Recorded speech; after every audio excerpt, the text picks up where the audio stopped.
Hi there. Please let your mind slow down and go at ease, and let me know in the comments where you're from.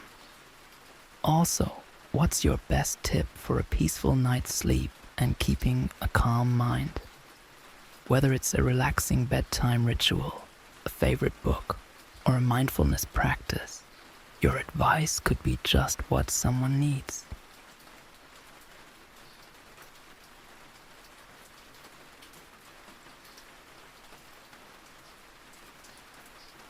The haunting melody in the walls.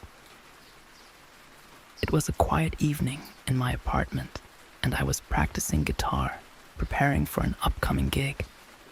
I was alone, just letting myself get lost in the music, my fingers moving instinctively along the strings. The familiar notes filled the room, each one resonating through the quiet. I loved the solitude, the chance to dive into music without distraction. But then, as I paused for a moment, I noticed something odd, a faint melody drifting through the air, barely audible above the sound of my guitar. I stopped playing, my hands hovering over the strings, listening intently. The sound was faint, like someone playing an old piano, or maybe a violin, the notes echoing through the walls. At first, I thought it was just my imagination, or maybe a neighbor practicing late. But the music continued, a haunting melody that wound its way through the silence, seeming to grow clearer with every passing second. Curious, I set my guitar down and followed the sound. It seemed to come from the far end of the room, near a section of wall I'd never paid much attention to before. I pressed my ear against the plaster, straining to hear, and sure enough, the melody was coming from within the wall itself, as though someone was playing on the other side of it. The tune was eerie, a series of notes that seemed to sink into my bones, making my skin prickle. The walls felt unnaturally cold, and I hesitated, unsure of what to do. But curiosity tugged at me, and I couldn't resist. I began to examine the wall more closely, tapping at the plaster, searching for any sign of a hidden room or a way to access whatever lay behind it.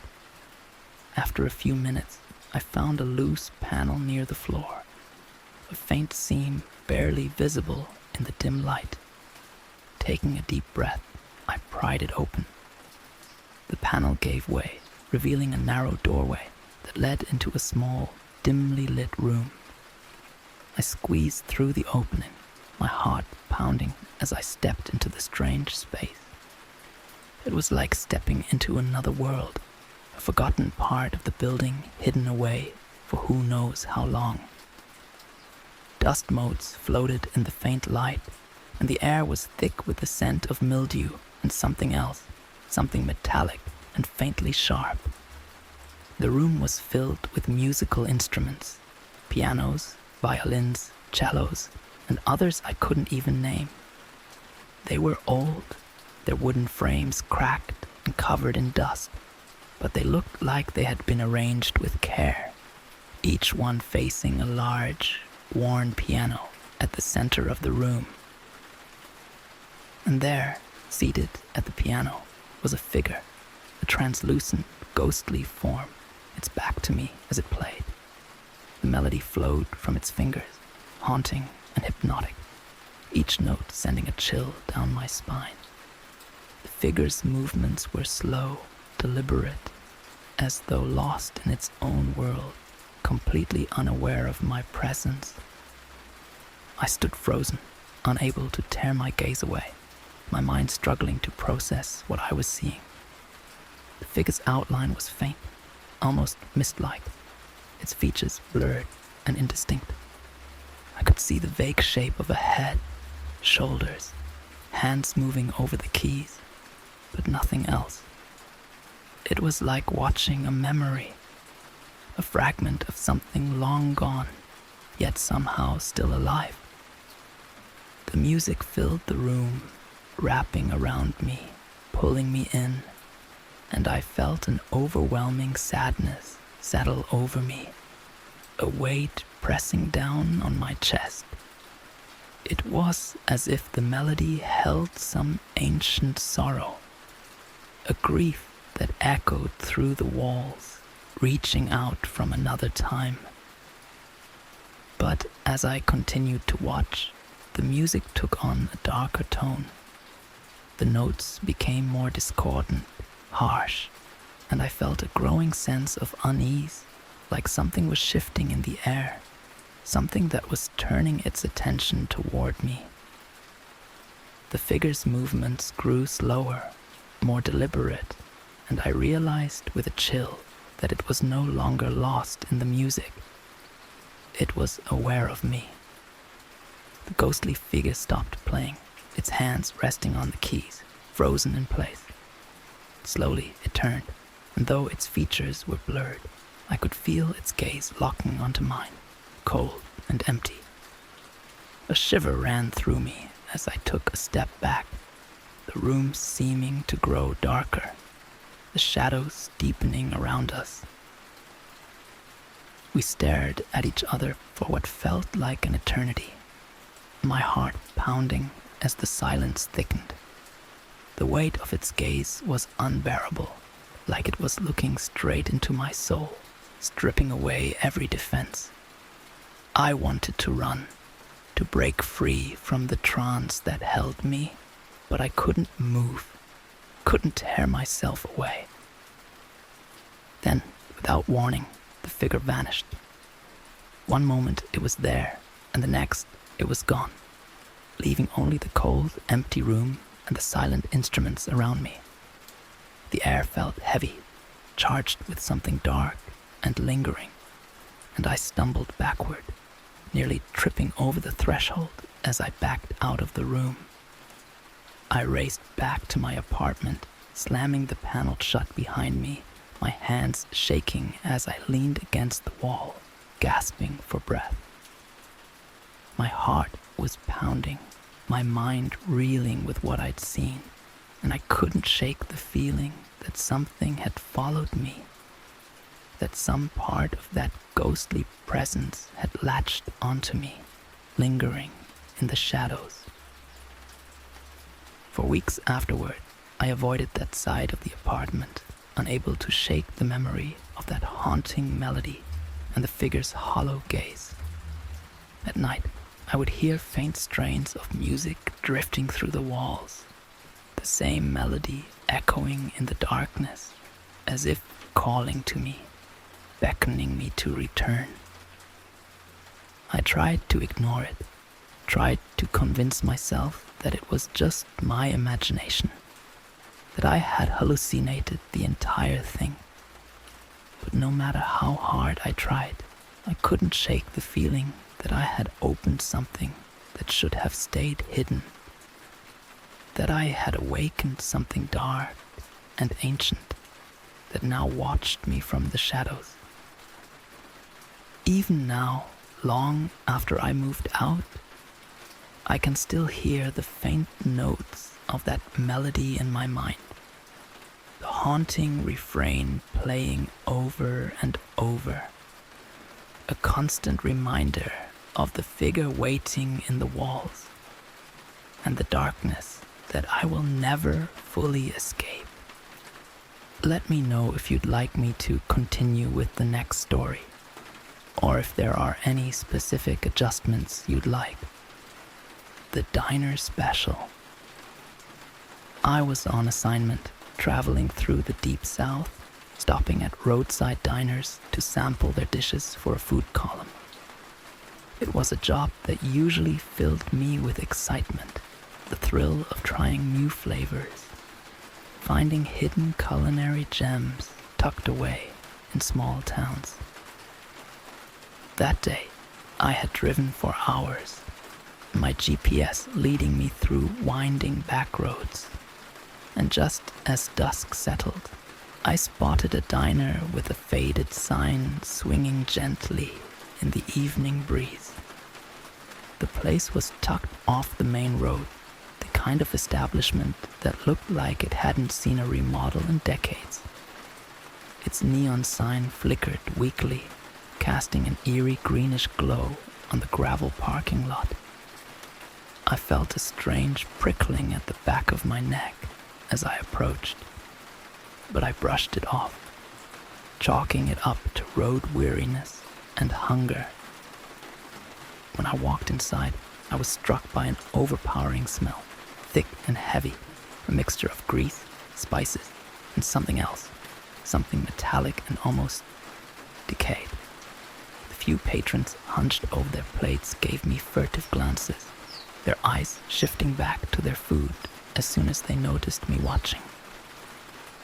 An old jukebox in the corner played a faint, scratchy tune that seemed to echo hollowly through the room. I took a seat at the counter, trying to shake off the uneasy feeling that clung to me like cobwebs. The server, a thin, hollow-cheeked man with a faded apron, approached me with a tight smile, his eyes never quite meeting mine. "What'll it be?"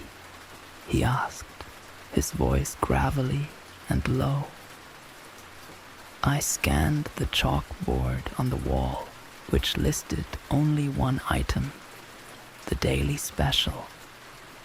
There was no description, no details, just the words, "Today's special." I glanced at the server, hoping for some clue, but he simply stared at me, his expression unreadable. I'll take the special, I guess," I said, feeling a bit unnerved by the silence that settled over the diner as I placed my order. The server nodded and disappeared into the back. I drummed my fingers on the counter, glancing around the room. The other diners were quiet, hunched over their plates with an intensity that bordered on obsessive. None of them looked up or even acknowledged my presence. I tried to distract myself by checking my phone, but there was no signal out here, and I felt more isolated than ever. Finally, the server returned, placing a plate in front of me. I looked down, my appetite fading as I took in the sight. The food looked strange. It was a dark, almost black stew with chunks of unidentifiable meat floating in a thick, oily broth. The smell hit me immediately. Rich, metallic, and oddly bitter. I hesitated, but the server was watching me intently, his eyes locked onto mine with an intensity that made my skin crawl. I took a tentative bite, forcing myself to chew. The taste was unlike anything I'd ever experienced. Strong, earthy, with a faint metallic tang that lingered on my tongue. It wasn't exactly unpleasant, but something about it made my stomach churn. The server smiled as he watched me eat, his thin lips curving up in a way that seemed wrong, like he was savoring some private joke. I tried to smile back, but my mouth felt dry, my mind racing as I forced myself to take another bite. As I ate, a strange numbness began to creep over me, starting in my fingertips and slowly working its way up my arms. My vision blurred, and I felt a wave of dizziness wash over me. I set my fork down, swallowing hard, as I tried to shake off the strange sensation. What's in this?" I managed to ask, my voice barely more than a whisper. The server's smile widened, his eyes gleaming with a cold satisfaction. "Just the finest ingredients," he said, his tone smooth and almost mocking. I pushed the plate away, a surge of nausea rising in my throat. The other patrons had stopped eating, their gazes fixed on me with an intensity that was both unsettling and predatory. I tried to stand, but my legs felt heavy, like they were anchored to the floor. Suddenly, a low, grating voice broke the silence. It was the owner, a tall, gaunt man with hollow eyes and a wicked smile. He leaned over the counter, his face close to mine, his breath hot and sour. "Leaving so soon?" he asked, his voice dripping with false concern. "You haven't finished your meal." Panic surged through me as I tried to pull away, but the owner grabbed my arm, his grip like iron. His fingers dug into my skin, and I could feel my pulse quicken, my heart hammering as he leaned closer. "Don't worry," he whispered, his voice barely audible. "We make sure our guests always get the full experience." I tried to break free, but my limbs felt heavy, my vision tunneling as a wave of weakness washed over me. My senses felt dulled, my mind clouded as the diners closed in, their expressions twisted with an almost feral hunger. I realized, with a sickening lurch, that I wasn't just a customer. I was part of the meal. Just as my vision started to fade, the door burst open and a group of locals rushed in, their faces grim and determined. They stormed the diner, shouting for me to get up, pulling me away from the counter as the owner and server stepped back, their faces twisting into expressions of rage. One of the locals grabbed my arm, dragging me toward the door. "You need to get out of here. Now," he said, his voice urgent. I stumbled out of the diner, my mind still reeling, my body trembling as I leaned against one of the cars in the lot. The locals surrounded me, their faces filled with a strange mixture of pity and horror. They didn't say anything, just watched as I tried to catch my breath, the night air cold and bracing against my skin. I managed to ask them what had happened, what the diners inside were really eating. One of the locals shook his head, his expression grave. "It's best you don't ask," he said quietly. "Some things are better left unknown." They drove me to the nearest town, where I found myself in a daze, still unable to shake the taste of that strange, metallic stew from my mouth. The memory of the diner's hungry eyes haunted me, and I knew that whatever I tasted, it was something I would never forget. To this day, I can't pass by a roadside diner without feeling a shiver run down my spine. And even now, I sometimes wake in the middle of the night, the taste of that stew lingering on my tongue, the memory of those empty, hungry eyes watching me in the dark. The farmhouse encounter. It was supposed to be a routine welfare check.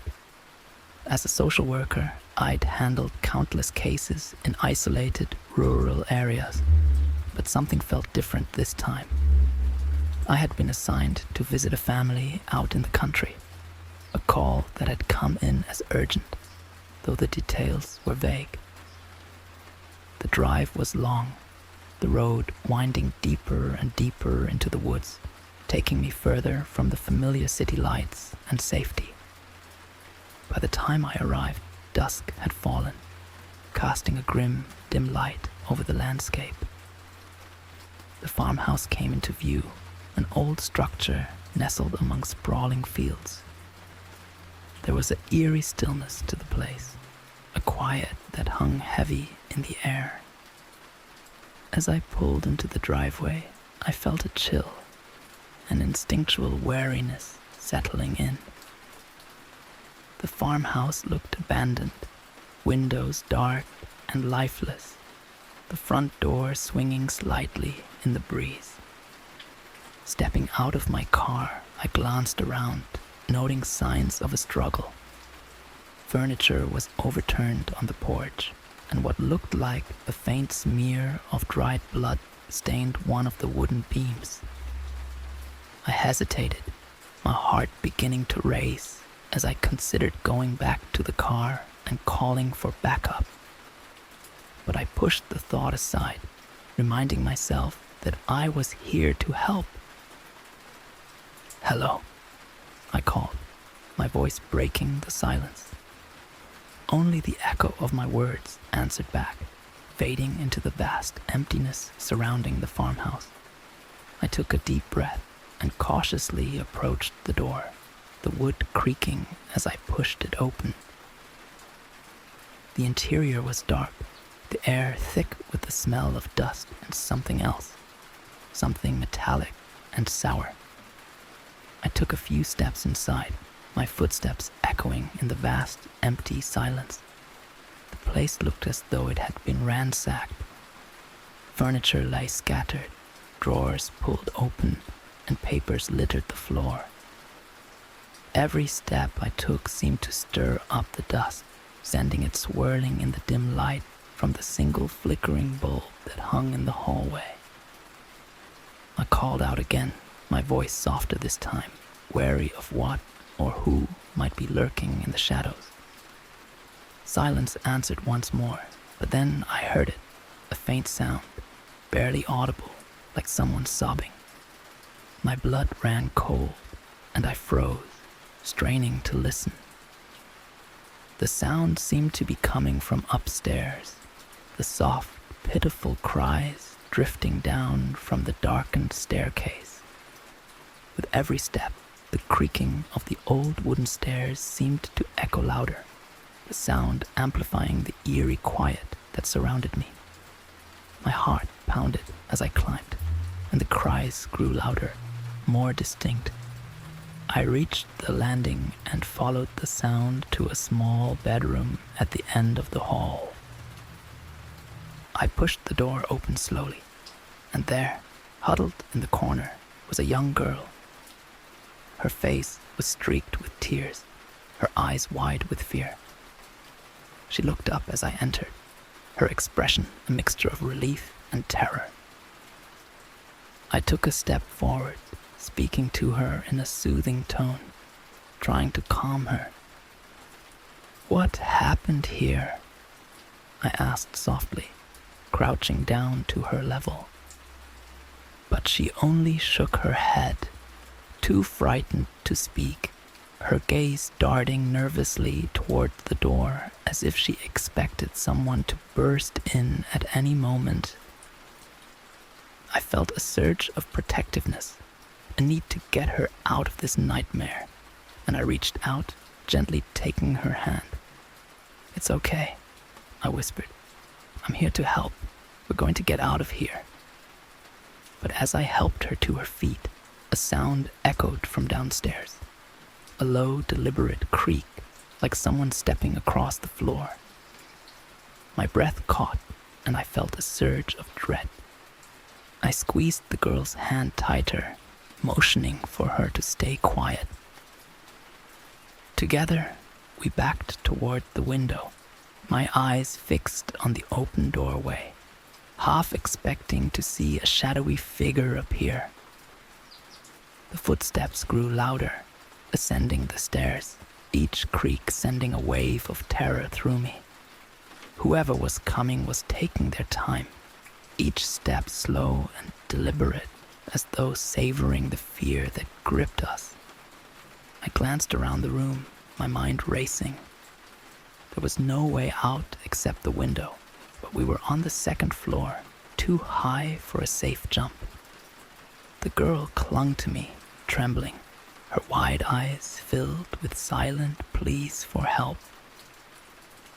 I wrapped an arm around her, my heart hammering as the footsteps reached the top of the stairs. The shadow of a figure appeared in the doorway, and I felt a surge of panic, every instinct screaming at me to run. but there was nowhere to go. The figure stepped into the room, a man with hollow, dark eyes and a twisted smile that chilled me to my core. His clothes were ragged, stained with dirt and something darker, something that looked disturbingly like blood. He tilted his head, regarding us with a cold, unsettling gaze. "Leaving so soon?" he murmured, his voice barely more than a whisper, but the malice in it was unmistakable. My pulse thundered as I pressed myself and the girl back against the wall, desperately searching for a way out. The man took a step closer, his movements slow, deliberate, like a predator savoring its prey. I felt trapped, suffocated by the walls that seemed to close in around us, the darkness pressing down like a heavy shroud. But just as he moved closer, there was a sudden commotion from downstairs. The sound of voices, of footsteps pounding through the house. I didn't dare look away from the man in front of us, but I could hear someone calling out my name, their voice filled with urgency. The man's expression twisted into a snarl, and he backed away, his dark eyes flashing with anger.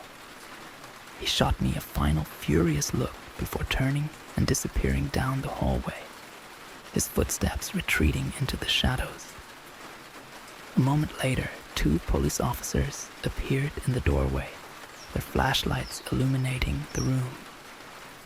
Relief flooded over me as I recognized them, their faces grim but familiar.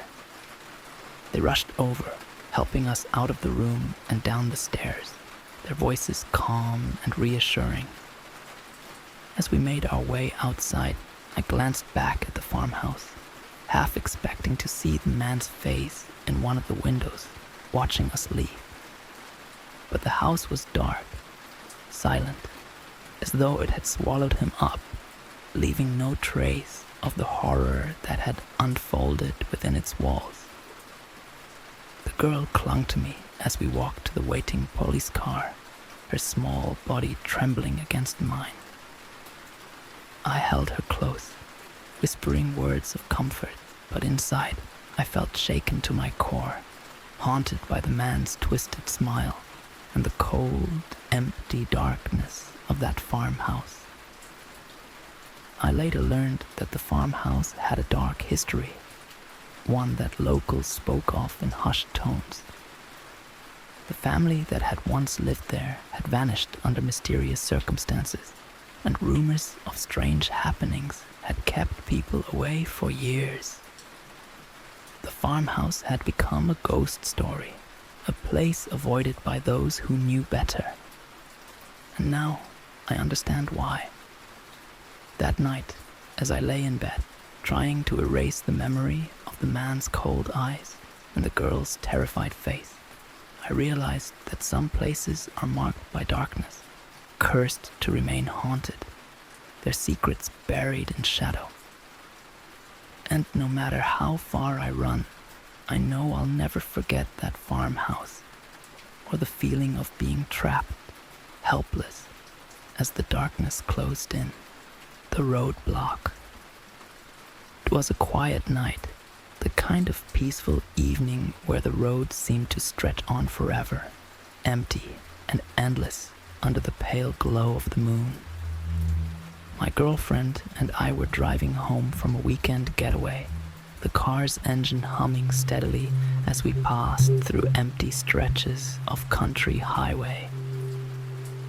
We'd been laughing, sharing memories from the trip, feeling that cozy sort of exhaustion that follows a day well spent. As we rounded a bend in the road, my headlights illuminated something up ahead, a makeshift roadblock assembled out of haphazardly placed cones, sticks, and debris. And then I saw them. Figures standing in the middle of the road, their faces obscured by dark masks, their bodies draped in heavy dark clothing. I slowed the car, my heart skipping as my mind raced, trying to make sense of the scene in front of us. "Who are they?" my girlfriend whispered, her hand tightening around mine, the fear palpable in her voice. I didn't have an answer. My gut instinct was to reverse, to get as far away from those strangers as possible, but they were already approaching, spreading out to block our path. There were 4 of them, each moving slowly, purposefully, their masked faces expressionless as they surrounded the car. One of them tapped on the driver's side window, his gloved hand leaving smudges on the glass as he leaned close. I could see his eyes behind the mask, dark, unblinking, watching us with a cold, calculated intensity. My girlfriend's grip on my hand tightened, her breath quickening. I felt my own pulse racing, panic rising in my chest as I forced myself to stay calm. I rolled the window down an inch, just enough to hear him speak, my heart pounding as I prepared for whatever demand he might make. "Hand over your valuables," he said, his voice muffled by the mask but unmistakably menacing. He raised a hand, revealing a glint of metal, a knife, its blade catching the moonlight. "All things are going to get unpleasant."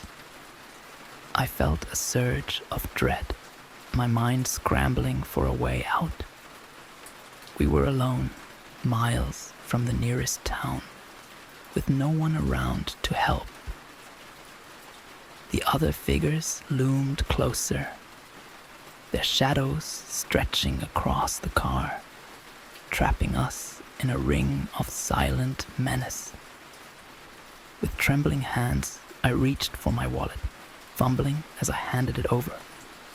My girlfriend passed him her purse, her face pale and fearful. I kept my gaze on him, watching every move, every twitch of his fingers, my senses on high alert. He took our things, slipping them into his coat without a word, his gaze never leaving ours. Just as I thought the ordeal was over, he leaned closer, his masked face almost pressing against the window. "Now get out of the car," he ordered, his tone low and deadly. I hesitated, every instinct screaming at me to refuse, to stay locked in the safety of the car. But one of the others stepped forward, banging on the passenger window with his fist, the force of it rattling the glass. I could see the impatience in their eyes, a simmering anger just waiting to boil over. Slowly, I opened the door, stepping out with my hands raised, trying to keep them calm, to buy us time. My girlfriend climbed out too, her body trembling, her eyes wide with fear. We stood beside the car, feeling exposed and vulnerable, their masked faces watching us with a cold, detached cruelty. They herded us away from the car, forcing us to stand by the side of the road as they rummaged through our belongings, tearing open the glove compartment, checking under the seats, their hands searching every inch of the vehicle. I clenched my fists, trying to suppress the rising anger and helplessness, my mind racing with ways to get us out of this nightmare. Then, just as suddenly as they had arrived, they began to back away, disappearing into the shadows at the edge of the road, leaving us standing in stunned silence. But I felt no relief, only a creeping, growing sense of unease. "Let's just go," my girlfriend whispered, her voice trembling. I nodded, moving back toward the car, my gaze sweeping the dark landscape around us, half expecting them to reappear, to strike from the shadows. But the road was empty, silent, as though we had imagined the entire encounter. I climbed back into the driver's seat, my hands shaking as I fumbled with the keys, finally managing to start the engine. We drove off, the silence in the car heavy, oppressive, our minds racing with the fear and shock of what had just happened. But as we rounded the next bend, headlights appeared in the rearview mirror, bright, blinding, and uncomfortably close. I squinted, watching as the vehicle behind us closed the distance, its lights glaring, almost pressing against our bumper. "It's them," my girlfriend whispered, her voice filled with terror. I felt a surge of panic as I pressed down on the gas, trying to put distance between us. But no matter how fast I drove, they matched my speed, their headlights filling the rearview mirror, casting an eerie glow over the dark road. I swerved, taking a sudden turn onto a smaller, winding road, hoping to lose them in the twists and turns. But the car followed, relentless, its headlights shining through the darkness, casting long shadows that danced across the trees. We drove faster, the car bumping over the uneven road, the engine straining as I pushed it to its limits. I glanced in the rear-view mirror, catching a glimpse of their masked faces illuminated by the headlights. They were watching us, their expressions hidden, but I could feel the malice in their gaze. A silent promise that this was far from over. Finally, in the distance, I saw a faint glimmer of light, a gas station, its neon sign glowing weakly in the night. Relief flooded through me as I veered toward it, pulling into the lot and parking close to the entrance. I glanced behind us, but the car had stopped at the edge of the lot, its headlights dimming as if the occupants were deciding what to do next. We hurried into the gas station, the fluorescent lights harsh and blinding after the darkness of the road. The cashier, a young man with earbuds in, looked up as we entered, his eyes widening as he took in our terrified expressions. My girlfriend whispered to him, explaining in frantic tones about the men who had followed us. He nodded, understanding, and gestured for us to stay inside, safe within the walls of the store. We watched from the window as the car idled at the edge of the parking lot, its headlights casting long beams across the empty road. Minutes passed, each one feeling like an eternity, and then, without warning, the car revved its engine and sped off, disappearing down the road, swallowed by the night. I let out a breath I hadn't realized I was holding, relief washing over me as I sagged against the counter, my heart still pounding. The cashier called the police, and we waited, recounting the events of the night in hushed voices, our hands still shaking from the adrenaline. When the officers arrived, we explained everything, describing the roadblock, the masked men, the car that had followed us. They listened, nodding gravely, and promised to keep an eye on the area, though I could tell from their expressions that they had little hope of finding the men. As we drove home, the reality of what had happened sank in. The terror, the helplessness, the feeling of being hunted. It lingered long after we reached the safety of our own driveway. And even now, whenever we're out on the road, I can't help but glance in the rearview mirror, watching for the telltale glow of headlights, wondering if they're still out there, waiting for the next unsuspecting travelers to come their way. The old doll maker's shop. It was in a small, forgotten corner of town, down a narrow alley that most people avoided, that I first noticed the shop. I'd passed it 100 times without giving it much thought, but that day, the dull glint of the sign caught my eye. Delphine's Dolls, established 1898. The faded letters were painted in an elegant, old-fashioned script, but the windows were dark and dusty, obscuring any hint of the interior. Curiosity got the better of me. I pushed open the door, a little brass bell jingling above as I stepped inside.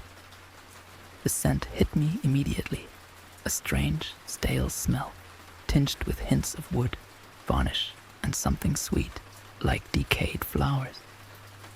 My footsteps echoed on the creaking wooden floor as I took in the dimly lit room. Everywhere I looked, I saw dolls, shelves crammed with them, each one frozen in a silent gaze. Some were dressed in delicate lace and velvet, their faces pale and porcelain. Others were smaller, made of wood with hand-painted features. But all of them had eyes that seemed just a bit too alive, a glimmer that followed me as I moved through the room. At the far end of the shop was a counter, and behind it an old woman sat, her head bent over a half-finished doll.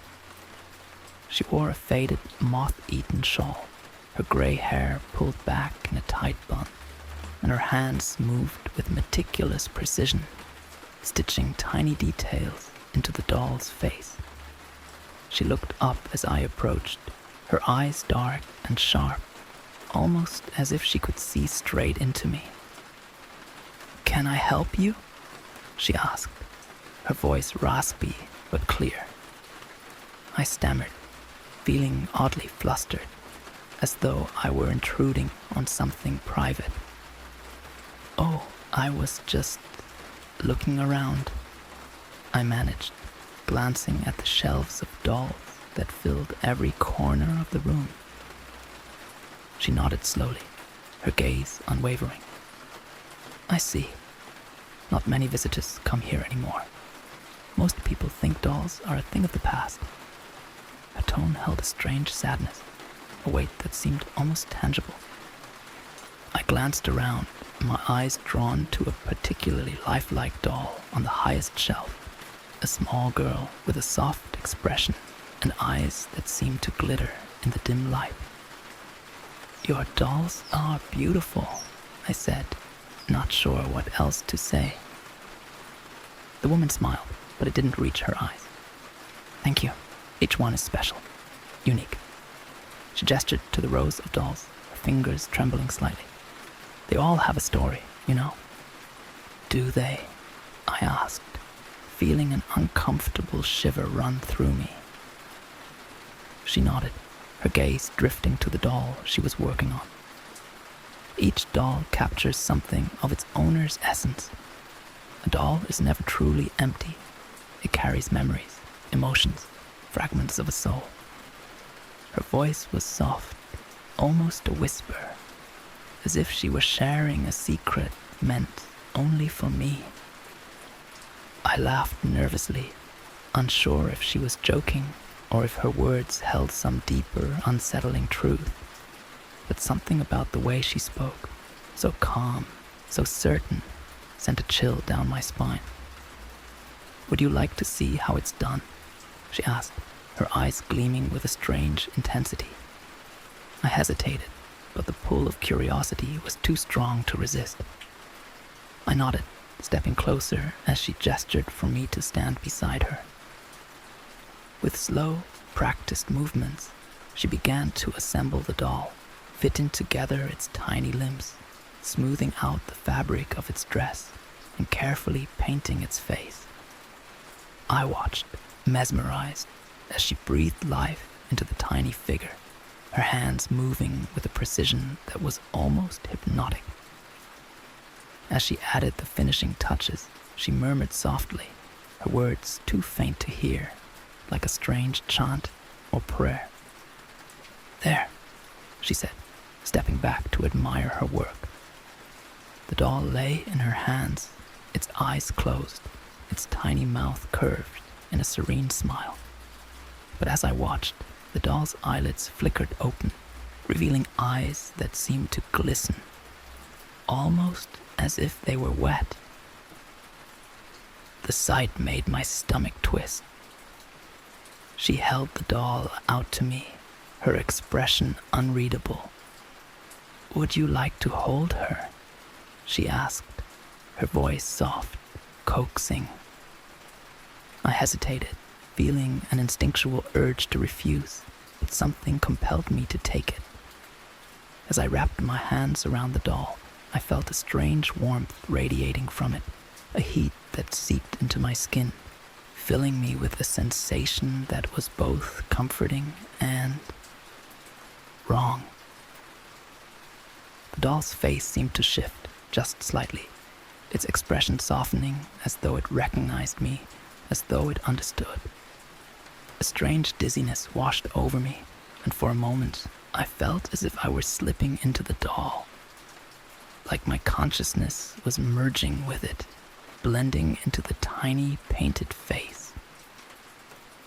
A faint whisper echoed in my mind, a voice I didn't recognize, faint and far away. I strained to hear, but the voice grew louder, closer, filling my mind with a jumble of emotions: fear, longing, sadness, and something else. Something darker, something that felt like rage. I jerked my hands back, nearly dropping the doll as I took a step away from the counter. The old woman watched me, her eyes sharp and knowing, as though she had expected my reaction. "They don't like to be separated from their owners," she said, her tone matter-of-fact. "Each doll holds a piece of someone's soul. When the owner leaves, the doll waits, remembering." I swallowed hard, feeling a cold sweat break out across my skin. I should go," I stammered, backing towards the door, my heart racing. She nodded slowly, her gaze never leaving mine. "Of course. But remember, once a doll recognizes you, it never truly lets go." I fled the shop, the bell jingling harshly as I pushed open the door and stepped into the cool evening air. I could feel her eyes on me, even as I walked down the street, the weight of her words pressing down on me, leaving an unsettling chill in my bones. That night, I couldn't sleep. Every time I closed my eyes, I saw the doll's face, its painted eyes watching me with that soft, knowing gaze. I tried to shake off the memory, tried to convince myself it was all a strange dream. But the feeling of warmth, of merging with the doll, lingered, clinging to me like a shadow. In the days that followed, I felt it, a presence, subtle at first, like someone watching from the corner of my vision. I would catch glimpses of movement, flashes of color, as though something small and delicate were darting just out of sight. And sometimes, at night, I would hear the faintest whisper, a voice that was not my own, murmuring in the darkness. One evening, as I returned home from work, I found something waiting on my doorstep. A small package wrapped in plain brown paper with my name scrawled on it in a careful, old-fashioned script. My heart pounded as I picked it up, my fingers trembling as I unwrapped it. Inside was a doll, dressed in a familiar outfit, with a soft expression and painted eyes that glittered in the dim light. It was the same doll I had seen in the shop, the one the woman had handed to me. I felt a wave of terror and fascination as I looked into its eyes, feeling once again that strange, inexplicable connection I don't know how it found me or what it wanted, but I keep it now, hidden in a box at the back of my closet, too afraid to throw it away. Sometimes, late at night, I hear it whispering, its soft, ghostly voice drifting through the silence, reminding me that it's still there, waiting, remembering. The abandoned playground. It was one of those strange, restless nights when sleep just wouldn't come. I'd been tossing and turning for hours, my mind racing for no reason, an unexplained tension settling deep in my chest. Deciding that some fresh air might help, I pulled on a jacket and slipped out into the night.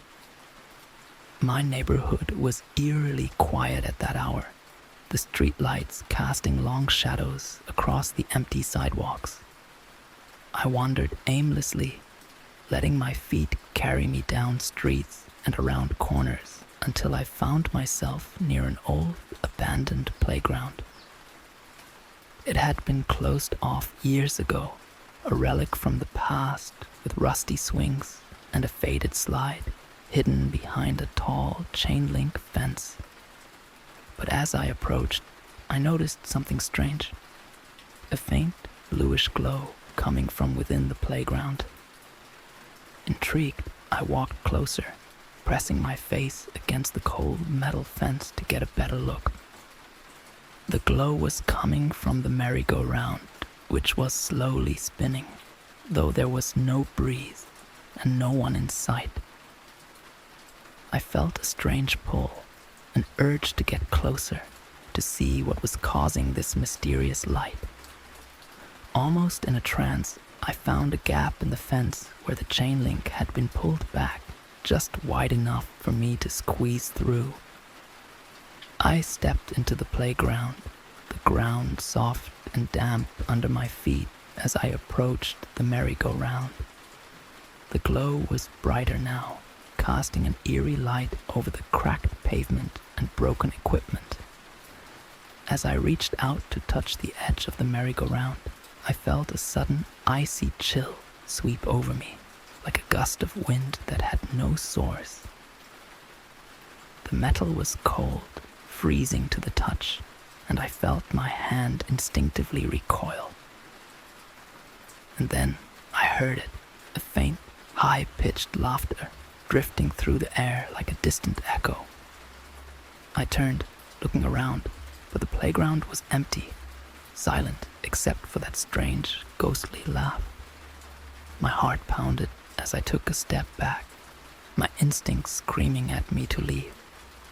But I was rooted in place, unable to tear myself away. The laughter grew louder, more distinct, and I could make out the faint shape of a child, a shadowy figure standing by the swing set, its form barely visible in the glow.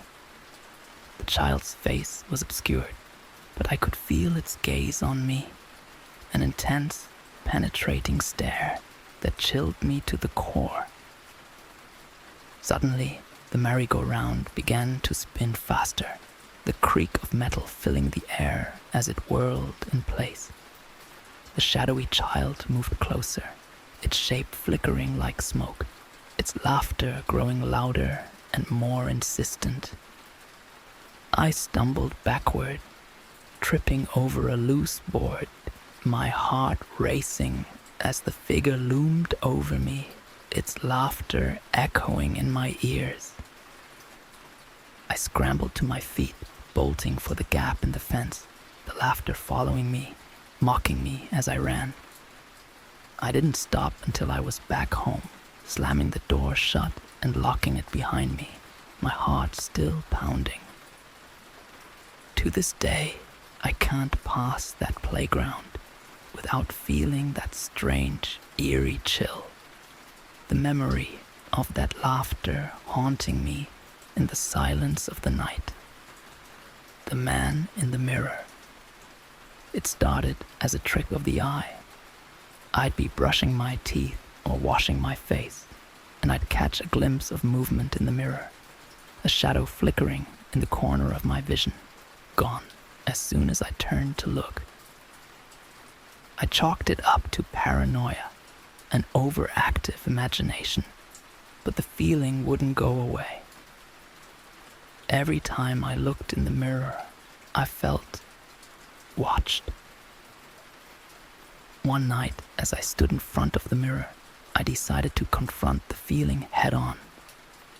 I stared at my reflection, watching closely, daring it to move. For a few moments, everything was normal. Just me, alone in the dim bathroom, my face pale in the harsh fluorescent light. And then, my reflection blinked.